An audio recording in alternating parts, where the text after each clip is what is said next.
শিরোনামে বলছিলাম সুনামগঞ্জের হাওর পরিস্থিতি দেখতে সেখানে গেছেন কৃষি ও খাদ্যমন্ত্রী।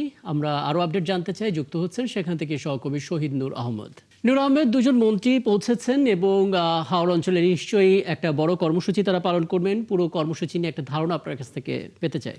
রাকিব, ধন্যবাদ আপনাকে। দেখুন, আপনি জানেন যে আমরা জানাচ্ছিলাম গত প্রায় 15 দিন যাবৎ হাওর অঞ্চলে ব্যাপক ক্ষয়ক্ষতি হয়েছে অতিবৃষ্টি এবং জলাবদ্ধতায়।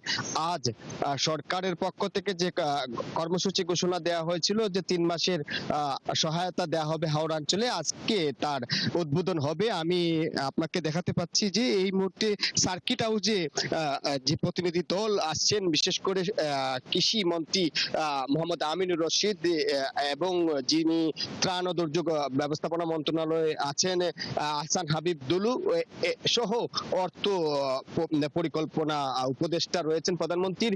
ইতিমধ্যেই তারা সার্কিট হাউসে সরকারি কর্মকর্তাদের সাথে বিভিন্ন বিষয় নিয়ে আলাপ আলোচনা করছেন এবং একটু পরেই তারা বিশম্বরপুর উপজেলায় যাবেন এবং সেইখানে কৃষকদের 400 কৃষকদের আজ মূলত তারা সহায়তা দিবেন। এর মধ্যে নগদ অর্থ রয়েছে রয়েছে চাল সহ অন্যান্য ত্রাণের সহযোগিতা দিবেন। আসলে আমরা পরবর্তীতে জানাতে পারবো আপনাকে। এখন পর্যন্ত কর্মকর্তাদের তারা দিক নির্দেশনা দিচ্ছেন আগামী যে দুর্যোগকালীন সময় তারা কিভাবে অতিক্রম করবেন, এই ধরনের কথা হয়তো আলোচনা হচ্ছে ভিতরে। আমরা পরবর্তীতে আপডেট জানাতে পারবো একটু পরেই হ্যাঁ, তারা। এবং এবং আমরা তখন নিশ্চয়ই আবারও আপনার কাছে ফিরবো। শহীদ নূর আহমেদ সুনামগঞ্জ থেকে আমাদের সঙ্গে যুক্ত হয়েছিলেন।